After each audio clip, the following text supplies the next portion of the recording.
Thank you, Excellency, to have us here. It's an honor to be here today. And I share the stage with John. We were invited here to speak about energy. And I kept on reading this water sign.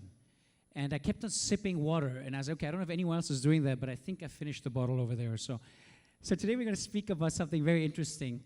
We're going to start with something about creating positive energy and being a conscious organization. So give you a little tip. It's not about smart metering, but we're very close. So I want to start by defining what is a conscious organization. So to me, a conscious organization is one that is connected with the essence of being human and operating through love.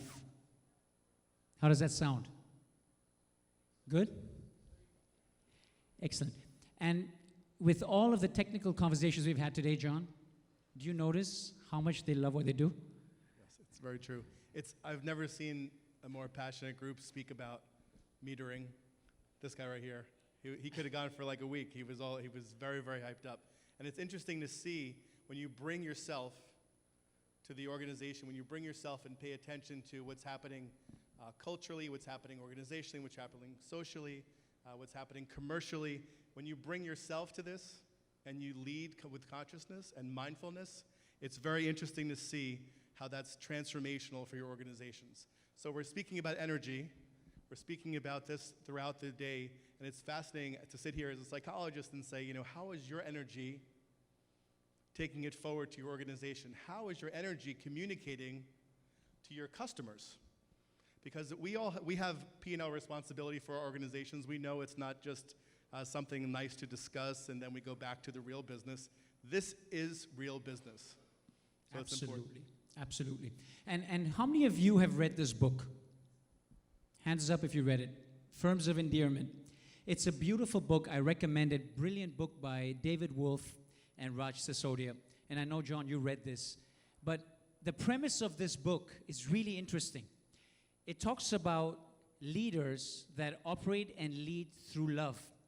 Now, that's one word that not many people use in the business world. But the interesting thing about this book is studies and science shares that the companies that did operate through love ended up outperforming their colleagues in the S&P by 3 times. Isn't that amazing? So I'm going to throw a question back. Should we throw a question back? Do you love what you do? Hands up if you love what you do. Everybody's hands up? Beautiful. Well, I want to just take a second. Can you applaud, please? Can everyone clap real quick so I can hear positive? Now, I'm going to share with you something. The reason I made you clap is because, John, do you know that that's a statistic? 13% of the world's global population is engaged at work. This is a very scary statistic. Gallup 2018 shared that 85% of people, unfortunately, are not engaged at work. Can you imagine that? I can. Unfortunately, I see it as part of my work around the world, how the impact of that disengaged workforce translates into dollars and cents for your organizations. How it translates into missed opportunities for conservation, for efficiency, and for making sure that the teams you have are engaged. It's a dramatic impact on the world at large and on your organizations individually. And the funny statistic that follows is the one I love the most, is that 99 out of 100 people who were surveyed said they wanted more positive environment at work. How many of you agree? Do you agree? Yep. Most of the people in the world agreed. They wanted more positivity. So we came with this case. It makes a very strong case for this. If we want to increase engagement at work, then one thing we may want to do is bring more positive energy at work. So we're back to your energy word. But how do we do that? We do that by becoming more conscious organizations. So it's an honor for me to present with John today. Thank you for flying in. And we're going to share some tips that not only we advise and work with organizations to bring on board, but also that have been proven by science to really help your organization bring positivity and then become a conscious organization. So we start with some practical tips. The first one, the one I love the most. But John, I'd let you start with this. Yeah, corporate culture is king. It's amazing to me to see around the world, whether I'm working in the banking, energy, consumer products, defense industries, all around the world, how the culture has almost nothing to do with the products that you're selling. It has to do with the leadership of your organization, it has to do with how you show up to work every day and how you feel and make people feel. It is a transformative business practice that is ignored too commonly. Absolutely. And here are 3 tips that we want to share with you. The first one is create an intention of love in your organization. And you may ask why. As a business leader, you ask, why do we do that? And the answer is very simple. It creates a space of openness, acceptance, tolerance. It makes you feel part of a family. We spend a lot of time here.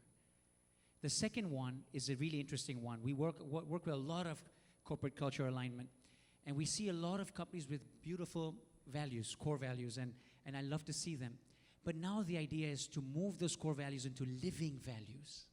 And how do we make that? We align your culture so that everyone's represented.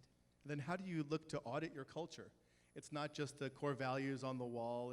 You get a little brochure when you start with the organization. This is our core values, and it goes in the drawer. How do you show up and audit your corporate culture on a daily basis, on a regular basis, to make sure that you're aligned with your mission, that you're aligned with your values, and that you live, breathe, and lead with it every day? And it's really interesting, the tools that are out there now. We can measure your present living culture of your entire organization. So if you have thousands of people, it's no longer only 5 core values. We look at the entire present living values, and then we move to the desired values. And the desired values are the values that we all naturally align to, and we represent together. And the gap between the two measures something called entropy, which is engagement. So for the first time, we can actually start to measure the engagement and move us towards a united and a conscious culture.